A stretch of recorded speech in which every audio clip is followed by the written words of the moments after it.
An avid cyclist dreams of turning his passion into a business. He consults his banker to help find the best path. Now bike wheels are being built, and all it took was a little push to get rolling. First Horizon Bank. Let's find a way. Go to firsthorizon.com/Clint. It's a holiday story. It's a family story. It's a story of thousands of twinkling lights and countless memories. A story of crackling fireplaces and candlelight Christmas evenings, where the sounds of sleigh bells and carols echo all around. It's a story of peace and togetherness, of glittering ornaments, fragrant wreaths, and wide-eyed wonder. It's the enchanting story of a beloved tradition at America's largest home, with 250 magnificently decorated rooms, each with its own stories to tell. But all this can't begin to tell the full story of Christmas at Biltmore. Come walk in the footsteps of the Vanderbilt family and immerse yourself in a winter wonderland of endless holiday delights. Because as wondrous as the story of Christmas at Biltmore may be, it can never be complete without you. Plan your visit at Biltmore.com.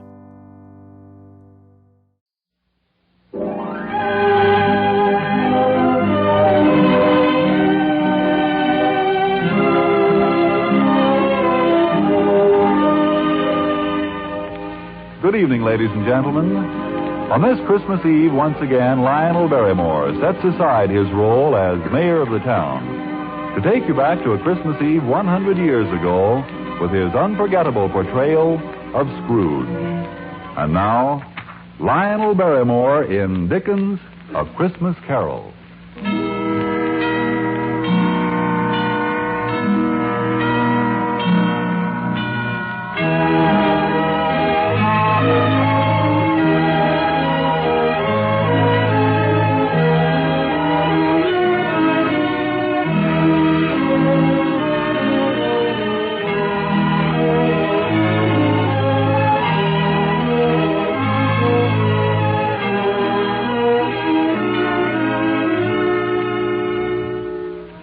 Once upon a Christmas Eve, on a mean and shabby street in London, stood the warehouse of Scrooge and Marley.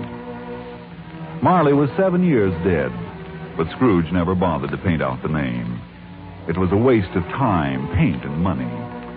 Oh, he was a tight-fisted hand at the grindstone, was Ebenezer Scrooge, a squeezing, grasping, clutching, covetous old sinner. A frosty rime was on his head and on his eyebrows and on his wiry chin.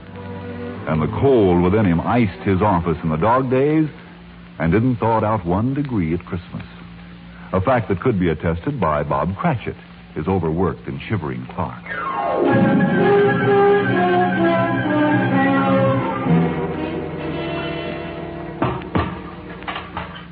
And what do you think you're about to do with that coal scuttle, Mr. Cratchit?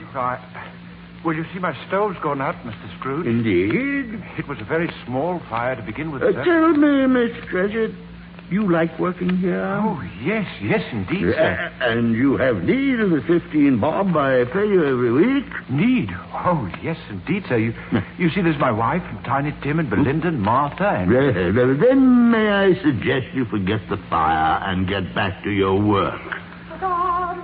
Unless, of course, you would prefer to keep Christmas by losing your situation. Losing? Oh, no, sir. I'll get on with copying those letters at once, sir. I'm very sorry, Mr. Scrooge. It won't happen again, sir. I promise you. And chase that blasted little sweep away from the door. Christmas Carol.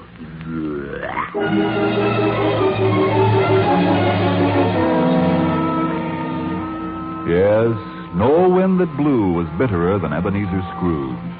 No pelting rain less open to entreaty. And what did Scrooge think of Christmas? Well, on this particular Christmas Eve, his only nephew, Fred, stopped by the warehouse to see him. Merry Christmas, Uncle. God save you. Humbug. Christmas a humbug? Oh, come now. You don't mean that. I do.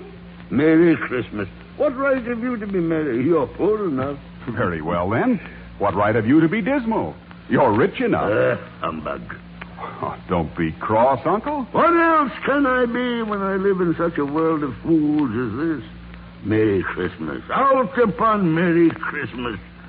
What's Christmas time to you but a time for paying bills without money? Time for finding yourself a year older and not an hour richer. A time for balancing your books and having every item in them through a round dozen of months presented dead against you. Uncle. Yeah. If I had my way, every idiot who goes about with Merry Christmas on his lips would be boiled with his own pudding and buried with a stake of holly through his heart. Uncle. Nephew, keep Christmas in your own way and let me keep it in mine. But you don't keep it. Well, let me leave it alone, then. Much good may it do you. Much good it ever has done you. Oh, I've derived good from many things by which I haven't profited. And Christmas is one of them. Yeah. I've always thought of Christmas as a good time. A kind, forgiving, charitable, pleasant time. The only time in the long calendar of the year when people open their shut-up hearts and think of their fellow men. Humbug. And therefore, although it has never put a scrap of gold or silver in my pocket, I believe that it has done me good and will do me good. And I say, God bless it. You're a very powerful speaker, sir. I wonder you don't go into Parliament. Oh, don't be angry, Uncle. Come and dine with us tomorrow. Good afternoon, nephew. But why won't you? Good afternoon. Well, I'm sorry to find you so resolute.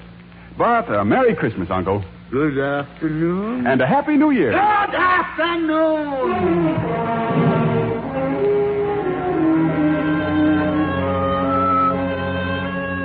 No, Scrooge didn't believe for a moment that Christmas was a kind and charitable time. He proved it that very same afternoon when two gentlemen stopped at his warehouse to collect his Christmas donation to the poor. At this festive season of the year, Mr. Scrooge, it is more than usually desirable that we should make some slight provision for the poor and destitute. Indeed. Tell me, are there no prisons? Oh, plenty of prisons. And the workhouses, are they still in operation? They are, although I wish I could say they were not. The treadmill and the poor law, are they still in full vigor? Both very busy, sir. Very well, then. What do you want of me? A few of us are endeavoring to raise a fund to buy the poor some meat and drink and means of warmth. Now, what shall we put you down for? Nothing. Oh, you wish to be anonymous. I wish to be left alone. Mr. Scrooge. I don't make myself merry at Christmas, and I can't afford to make a lot of idle people merry. I help support the prisons and the workhouses. They cost enough, heaven knows. And those who are badly off they can go there. But many can't go there, and many would rather die than go there. Oh, if they'd rather die, they'd better go and do it. And decrease the surplus population.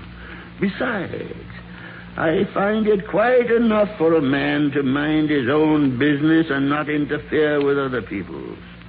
Mine occupies me constantly. Good afternoon, gentlemen. Good afternoon.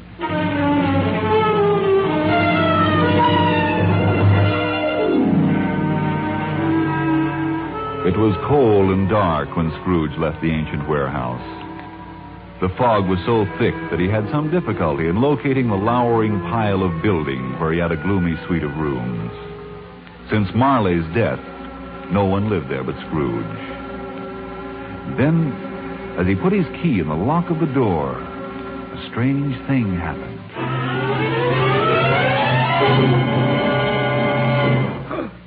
That door knocker.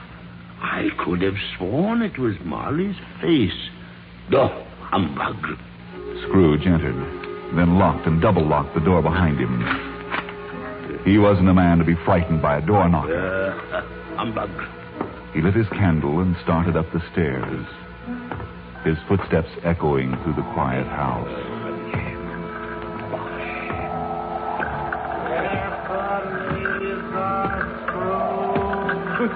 What's that? Who's there? What was that noise deep down below in the cellar, as if somebody were dragging a heavy chain? What's that? The sound grew louder on the cellar stairs, rose higher in the empty halls below, and then clanged and clattered on the stairs behind Scrooge as he fled.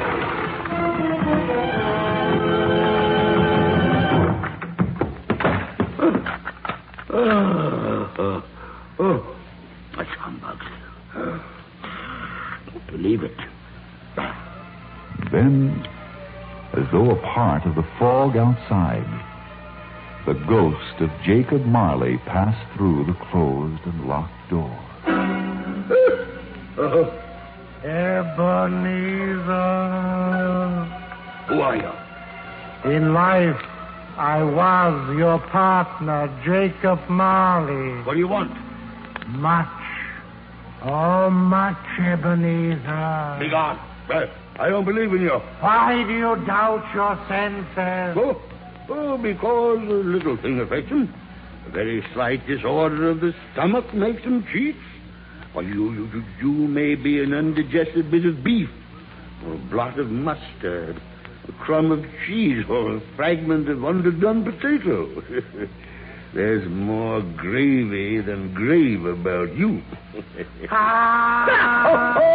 Please don't do that. Don't do that. I beg of you. Oh, man of worldly mind, do you believe in me or not? I do. If it'll make you any happier, Jacob, I do. But why do spirits walk here? Why do you come to me? It is required of every man that the spirit within him should walk abroad among his fellow men. Yes, Jacob, yes. And if that spirit goes not forth in life, it is condemned to do so after death. But why must you wear that heavy chain? That chain of cash boxes and keys and padlocks and ledgers and deeds and swollen purses. It is the one I forged in life. I made it link by link and yard by yard. But why should you be so accursed? You were always a good man of business, Jacob. Business? Mankind was my business. The common welfare was my business. Charity, mercy, forbearance were all my business. Jacob. Hear me. I will now. I will. You may still have a chance and hope of escaping my fate. Thank you, Jacob. Thank you. You will be haunted by 3 spirits. 3, Jacob? Receive them. And for your own sake, remember what has passed between us. Jacob, wait. Now, don't leave me, Jacob, please. Look to see me no more. Farewell, Ebenezer. Jacob, wait. Jacob!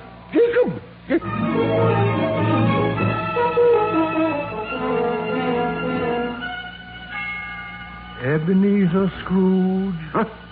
Oh. Who are you? I am the ghost of Christmas past. Rise and walk with me. Walk? In my slippers? Dressing gown and nightcap? Come, we will leave by the window. Oh, no. That's all very well for spirits, but I'm only a mortal and liable to fall. Bear but a touch of my hand thus on your heart, and you shall be upheld in more than this. Come, Ebenezer Scrooge.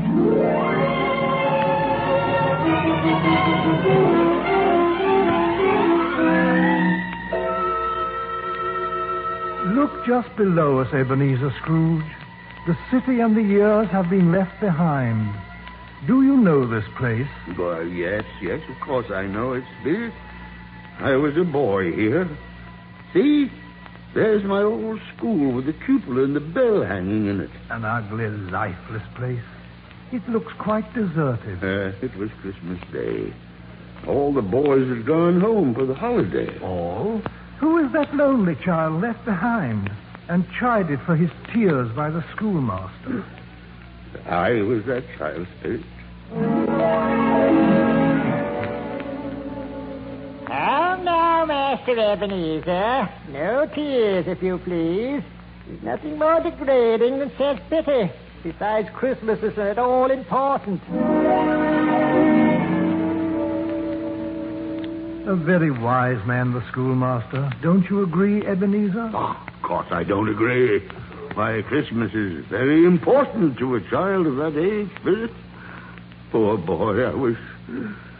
Oh, well, it's too late now. What is it? Oh, nothing much. There was a boy singing a Christmas carol outside my warehouse. I wish I'd given him something, that's all. Yes? Come, let's see another Christmas.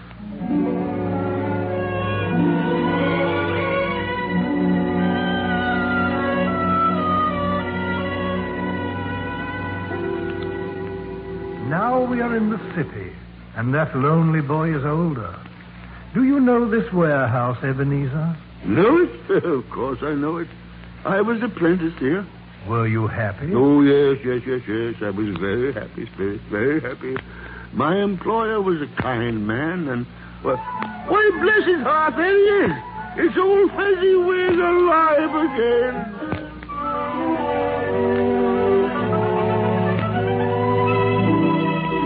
Your whole lads, no more work tonight. Christmas Eve, Dick. Christmas, Ebenezer. We're having a party tonight. A party, Mr. Fezziwig? Who's invited? The butcher, the baker, the milkman, the cook. Ho-ho! Here's the fiddler already. Clear away, lads, clear away. Sir. Come, Master Fiddler, unlimber your fingers and give us something for dancing with plenty of life in it. Christmas Eve, you know, the best time of the year. God bless it.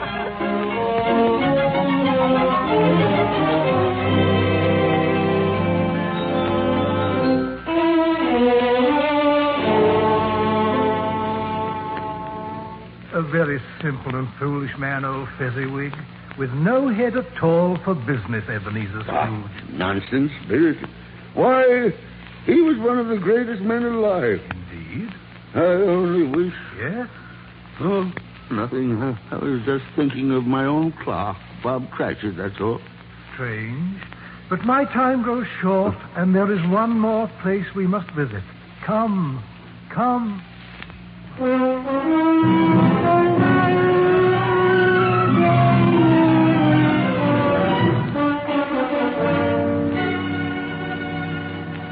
Look about you, Ebenezer Scrooge. That man and woman so busy wrapping up Christmas gifts for children. Do you know them? I know the woman, yes. We were to have been married. But she felt we weren't suited to each other. Didn't she release you from your promise because another idol had displaced her? A golden idol? Yes, she said something like that. Yes. Great pity. Listen, they speak.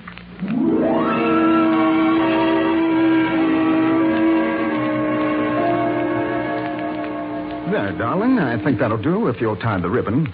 Oh, by the way, I saw an old friend of yours this afternoon, although he didn't see me. Who was it? Can't you guess? Was it Mr. Scrooge? Mr. Scrooge it was. I passed his office window and I could see him inside. Poor Ebenezer. His partner lies at the point of death, I hear. And there Scrooge sat alone, quite alone in the whole world, I do believe. He's a very rich man, but he has so little. No friends, no children, no one to love him at Christmas time. He must be so unhappy. And I feel very sorry for him.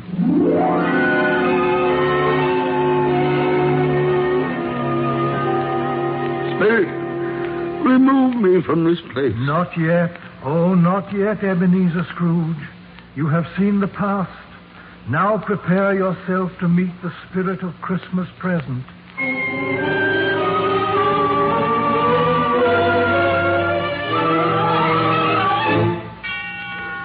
Spirit, where are you? Don't leave me alone. Be not afraid, Ebenezer Scrooge. Behold in me the spirit of Christmas present. The place is strange. Where are we? There below us lies Camden Town. Oh, Camden Town. Ah, that's where my clerk, Bob Cratchit, lives. Yes, it is he we visit. See, there below us is the street and house we seek. Not a pretty setting, is it? Well, no. It isn't exactly palatial. But it probably serves its purpose. After all, he's only a clerk, you know. Ah, yes. And with so many mouths to feed, it's doubtless the best he can afford. Come, we will go in.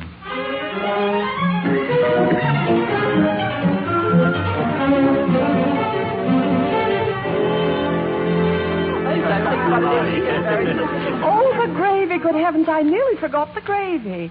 Here, Belinda, you watch the applesauce. Yes, Mother. Martha, you dust off the hot plate. I will. And Joseph and Thomas can start setting the chairs at the table. Yes, Mother. Yes, Mother. I don't see what's keeping your father and Tiny Tim. Well, perhaps the church service is extra long. 10 minutes more and the goose will fall apart. And the pudding will be overdone. Oh, no. Here they come now. They're just turning the corner. Tiny Tim's riding on Father's shoulder. Oh, thank heavens. Open the door, Father. Belinda. Yes, Mother. Giddy up, Goblin! Oh, Buzz, now. This is a wild horse with a black mane. He gallops and prances and runs like the wind. Hi-ho. Merry Christmas, everybody. Merry Christmas. Merry Christmas, everybody. Hi-ho. Down you come. There. Joseph, Thomas, take him off and get those hands clean for dinner. Come on, Tiny Tim. Just wait till you see what's in the oven. There never was such a bird. Now, don't waste any time. Everything's ready. How did he behave in church, Bob? Oh, as good as gold and better. You know, somehow he gets thoughtful sitting by himself so much. Thinks of the strangest things you ever heard. I know. He told me coming home that he hoped that people saw him in church because he was a cripple. And it might be pleasant for them to remember upon Christmas Day who made lame beggars walk and blind men see. Poor boy. Poor boy.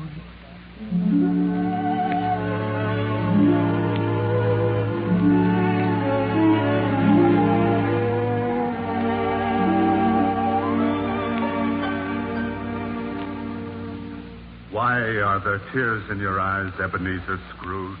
Well, Cratchit never told me the boy was lame. He has worn that iron brace and carried that little crutch ever since he can remember. Quiet. They gather at the table.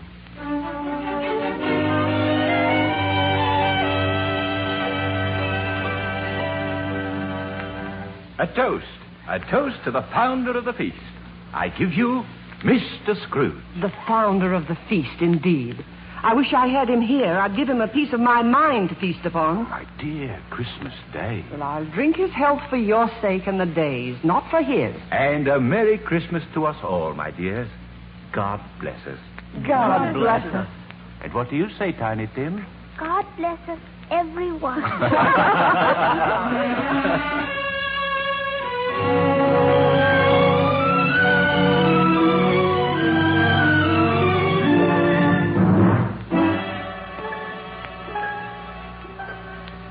Come, Ebenezer Scrooge. My time is up. You must go to meet the third and last spirit. Wait, Spirit. Please, wait.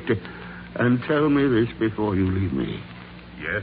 Tell me, will Tiny Tim live? I see a vacant seat and a crutch without the owner. Oh, now, don't say that. If these shadows remain unaltered by the future, the child must die. Oh, Spirit, no. Will it not be better if he does? As you once said, it will decrease the surplus population. Spirit. Farewell, Ebenezer. The ghost of Christmas yet to come awaits you.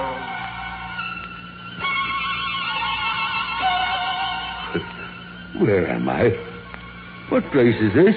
So dark and cold and thick with fog?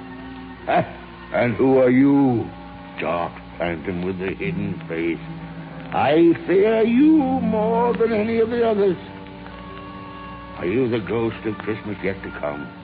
But this is a burial ground, neglected and overgrown with grass and weeds, the resting place of those forgotten and unloved. Why do you point to that stone? What name is written there that I must read?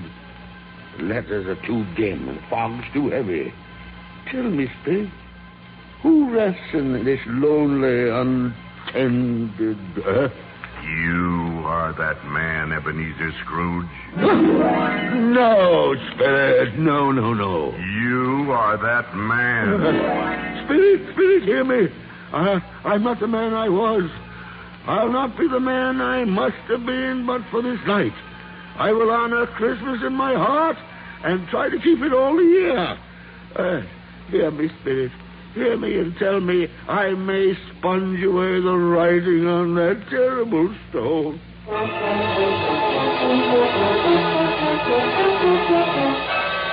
Spirit, hear me. Spirit. Well, you're not a spirit at all. You're my own bedpost. And there isn't any graveyard. This is my own room. And there's the door where I saw Marley's ghost. And there's the window where the first bit... Why, it's broad daylight. No fog, no mist. It's a beautiful, sunny, glorious day. And people on the street all dressed in their best. And church bells, too. Must be Sunday. Oh, boy. Boy, you down there? Yes, sir? What day's today, my fine fella? What day? Why, this is Christmas Day, of course. Christmas Day! Christmas Day! Then I haven't missed it. The spirits have done it all in one night. Say, hello down there. Yes, sir? Did you know the poultry shop at the corner? I should hope so, sir. An intelligent boy. A remarkable boy. So tell me, do you know if they sold the prize turkey? The little one? No. The great big prize turkey. Oh, it's hanging there right now. Go and tell him to bring it here. Yes, sir. Come back with a man and I'll give you a shilling. Come back in less than 5 minutes, you'll get half a crown. Yes, sir. Look at him run. I'll send it off to Bob Cratchit, and he shan't know who sent it. What a joke it'll be. Why, it's twice the size of Tiny Tim. Now, let me see. I better get dressed. I've so much to do, and it's going to be a busy day. Yes, sir, very busy day.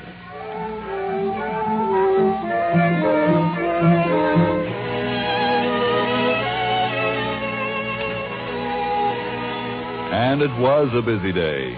Ebenezer Scrooge was out observing Merry Christmas in the merriest way. And he looked so delighted that people just couldn't resist speaking to him. Merry Christmas, Mr. Scrooge. Merry Christmas, Merry Christmas. Yes, and he stopped to pat children on the head. Hello, son. Merry Christmas, my dear. And gave shillings to beggars. God bless you, Mr. Scrooge. And he even went calling on his nephew. And his nephew's wife kissed him. Oh, he had a wonderful time and a wonderful Christmas.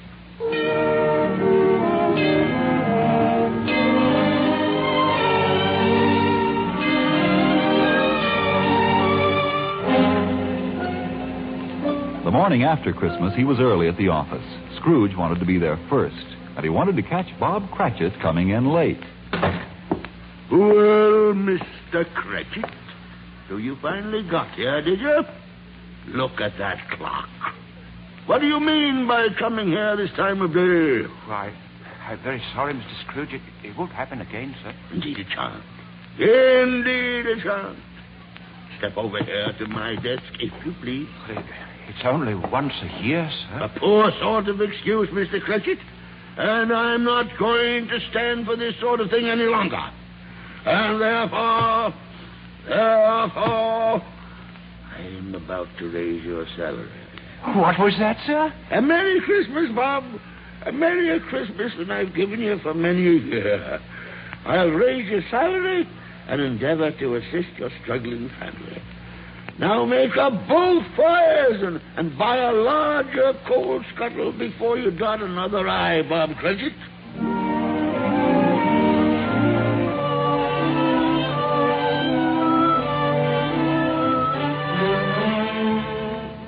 And Scrooge was even better than his word. He did it all and infinitely more.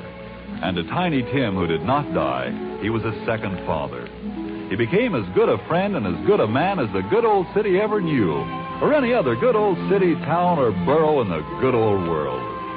And it was always said of him that he knew how to keep Christmas well, if any man alive possessed the knowledge. May that be truly said of us, and all of us.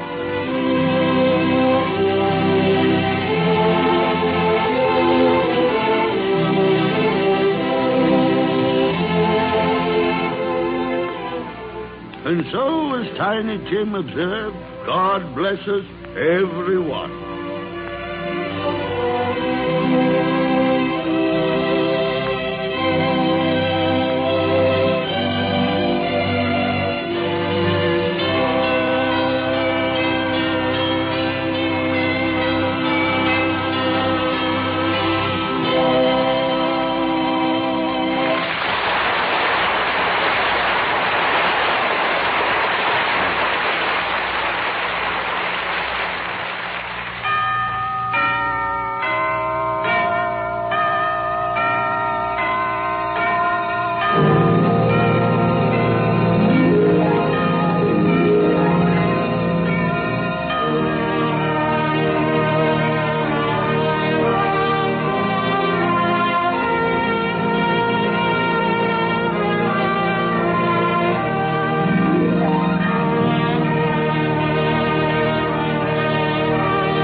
is the United States Armed Forces Radio Service, the voice of information and education.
Hello, it is Ryan, and I was on a flight the other day playing one of my favorite social spin slot games on ChumbaCasino.com. I looked over at the person sitting next to me, and you know what they were doing? They were also playing Chumba Casino. Coincidence? I think not. Everybody's loving having fun with it. Chumba Casino is home to hundreds of casino-style games that you can play for free anytime, anywhere, even at 30,000 feet. So sign up now at ChumbaCasino.com to claim your free welcome bonus. That's ChumbaCasino.com and live the Chumba life. No purchase necessary. VGW. Void were prohibited by law. See terms and conditions. 18+. Okay, round two. Name something that's not boring. A laundry? Ooh, a book club. Computer solitaire, huh? Ah, oh, sorry. We were looking for Chumba Casino. That's right. ChumbaCasino.com has over 100 casino-style games. Join today and play for free for your chance to redeem some serious prizes. ChumbaCasino.com. No purchase necessary. Void were prohibited by law. 18+. Terms and conditions apply. See website for details.